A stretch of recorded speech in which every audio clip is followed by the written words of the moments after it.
आज की वीडियो का हमारा टॉपिक है जो सम सीमांत उपयोगिता है उसके नियम का क्या महत्व होता है। सम सीमांत उपयोगिता के नियम की व्याख्या हम लास्ट वीडियो में कर चुके हैं। आज का जो टॉपिक है उसमें हम इसके नियम के महत्व का अध्ययन करेंगे।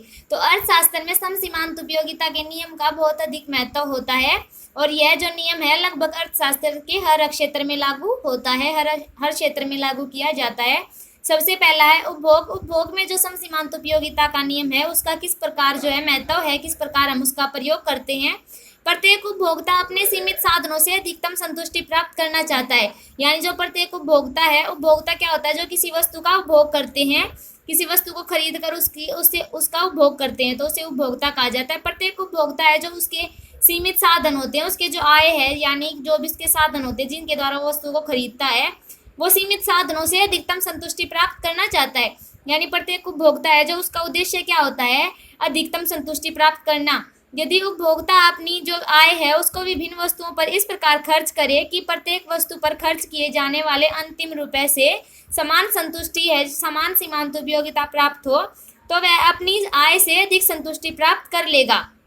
यानी एक उपभोक्ता को अगर अधिक संतुष्टि प्राप्त करनी है तो उसे अपनी जो आय है उसको इस प्रकार खर्च करना चाहिए कि प्रत्येक वस्तु पर किए जाने वाले जो खर्च है उसके अंतिम रुपए से उसको जो सीमांत उपयोगिता प्राप्त हो, यानी सीमांत उपयोगिता जो से प्राप्त हो रही है वो समान हो। तो इस प्रकार जो उपभोक्ता है अपनी आय से, जो उसकी आय है वो सीमित है, अपनी सीमित आय से अधिक संतुष्टि प्राप्त कर सकता है। तो उपभोग है जो भोग में भी सम सीमांत उपयोगिता का नियम लागू होता है।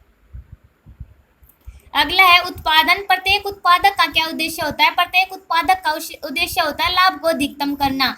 प्रत्येक उत्पादक चाहता है कि जो उत्पादन करे उससे उसको अधिकतम लाभ हो सके, अधिकतम लाभ प्राप्त हो। तो प्रत्येक उत्पादक का उद्देश्य है अधिकतम लाभ प्राप्त करना और इस उद्देश्य को प्राप्त करने के लिए एक उत्पादक जो है उत्पादन के सभी साधनों का प्रयोग इस प्रकार करना चाहिए। जो उत्पादक है उसको अधिकतम लाभ प्राप्त करने के लिए क्या करना चाहिए, उसे अपना उत्पादन के जो सभी साधन है उनका प्रयोग इस प्रकार करना चाहिए कि विभिन्न साधनों से मिलने वाली जो सीमांत उत्पादकता है वो बराबर हो। यानी जब तक उपभोक्ता को अपना उत्पादन नहीं रोकना चाहिए, जब तक ये सम सीमांत उत्पादकता है जो उसको बराबर ना मिल जाए, या जब तक सीमांत उत्पादकता बराबर न हो जाए तब तक उसे उत्पादन करते रहना चाहिए। तो इस प्रकार का जो उत्पादक है उस प्रकार से उत्पादक को अधिकतम लाभ प्राप्त होंगे। उत्पादक का उद्देश्य क्या होता है? अधिकतम लाभ प्राप्त करना। तो उत्पादक को अधिकतम लाभ तभी प्राप्त होंगे जब वो अपने उत्पादन के सभी साधनों का प्रयोग इस प्रकार करे कि उनसे जो मिलने वाली सीमांत उत्पादकता है वो बराबर हो। जब तक वो बराबर ना हो जाए तब तक उसे उत्पादन करते रहना चाहिए। तो उत्पादन में भी सम सीमांत उपयोगिता का नियम लागू होता है। अगला है विनिमय। विनिमय का क्या अर्थ होता है? कम उपयोगिता वाली वस्तु को अधिक उपयोगिता वाली वस्तु के साथ बदलना।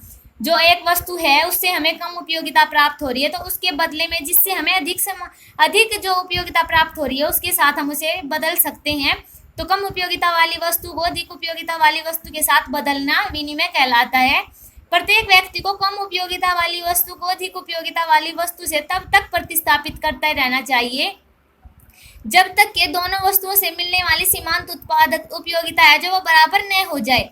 अब प्रतिस्थापित क्या होता है? यानी एक वस्तु के स्थान पर दूसरी वस्तु का जो हम प्रयोग करते हैं, तो एक वस्तु के स्थान जो दोनों वस्तु हैं उनको एक तब तक प्रतिस्थापित करते रहना चाहिए। वस्तु को अधिक से अधिक उपयोगिता प्राप्त करने के लिए उसे तब तक प्रतिस्थापित करते रहना चाहिए जब तक दोनों वस्तुओं से जो मिलने वाली सीमांत उपयोगिता है वो बराबर न हो जाए।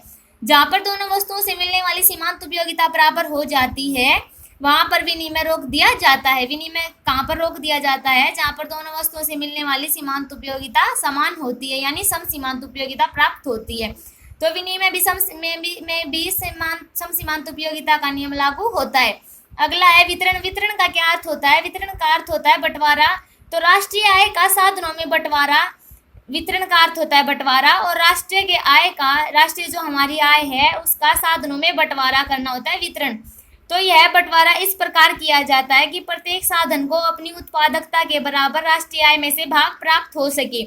यानी जो उत्पादन करने के साधन है उस साधन को इतना भाग राष्ट्रीय आय से प्राप्त होता है जितनी उसकी उत्पादकता है, जितना वो उत्पादन कर सकता है। तो प्रत्येक साधनों को अपनी उत्पादकता के बराबर राष्ट्रीय आय में से भाग प्राप्त हो जाए। ऐसा बंटवारा करने के लिए साधनों का प्रतिस्थापन तब तक करता रहना चाहिए जब तक के साधनों से मिलने वाली सीमांत उत्पादकता है जो वो बराबर न हो जाए। जब तक सीमांत उपयोगिता है, उत्पादकता है, वो बराबर ना हो जाएगी, तब तक ये वितरण सफल नहीं होगा। तो वितरण को सफल करने के लिए जो वितरण का अर्थ होता है बंटवारा, राष्ट्रीय आय का साधनों में बंटवारा होता है।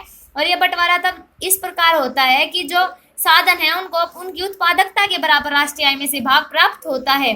और सीमांत उत्पादकता जब तक बराबर न हो जाए तब तक उनका प्रतिस्थापन जो है करते रहना चाहिए। वितरण में भी सम सीमांत उपयोगिता का नियम लागू होता है।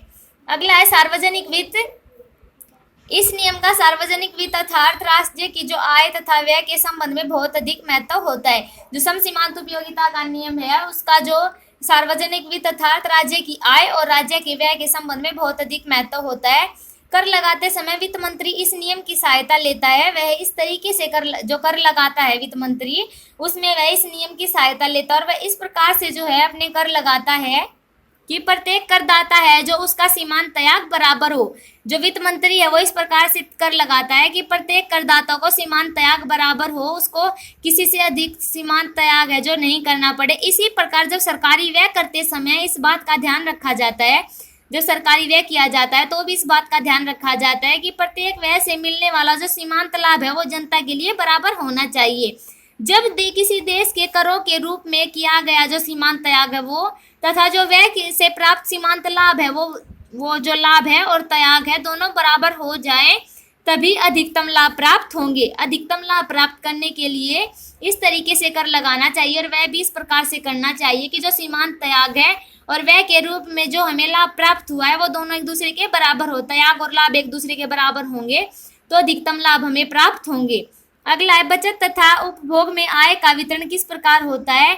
इस नियम के अनुसार बचत तथा उपभोग पर आय का वितरण इस प्रकार करना चाहिए कि प्रत्येक वर्तमान आवश्यकता पर खर्च किए गए अंतिम रुपए से जो ये नियम है इसमें बचत तथा उपभोग पर है जो आय का वितरण इस प्रकार करना चाहिए। एक बचत है और एक उपभोग है, दोनों पर आय का वितरण इस प्रकार खर्च करना चाहिए कि वर्तमान आवश्यकता है जो उस पर खर्च किए गए अंतिम रुपए से, वर्तमान आवश्यकता पर जो खर्च किया गया है वो अंतिम रुपए से जो उपयोगिता प्राप्त हो, और जो बचत से के जो बचत पर खर्च किया गया मुद्रा की अंतिम इकाई है वो बचत पर खर्च की मुद्रा की अंतिम इकाई और जो वर्तमान आवश्यकता पर खर्च किए गए अंतिम रुपए से दोनों से उतनी उपयोगिता प्राप्त होनी चाहिए, एक दूसरे के बराबर उपयोगिता प्राप्त होनी चाहिए। और इस प्रकार का जो वितरण है वो आदर्श वितरण कहलाएगा। दोनों से जो उपयोगिता प्राप्त हो रही है यदि अंतिम इकाई से प्राप्त ये दोनों समान होंगी या बराबर होंगी तो ये यहाँ पर जो वितरण है सफल हो जाएगा।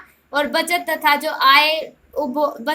उपभोग में जो आय का वितरण है इस पर भी सम सीमांत उपयोगिता का नियम लागू होता है। तो सम सीमांत उपयोगिता का नियम अर्थशास्त्र के लगभग हर क्षेत्र में लागू होता है और इसका बहुत ही अर्थशास्त्र में बहुत अधिक महत्व है। आज की वीडियो में बस इतना ही, मिलते हैं नेक्स्ट वीडियो में नेक्स्ट टॉपिक के साथ।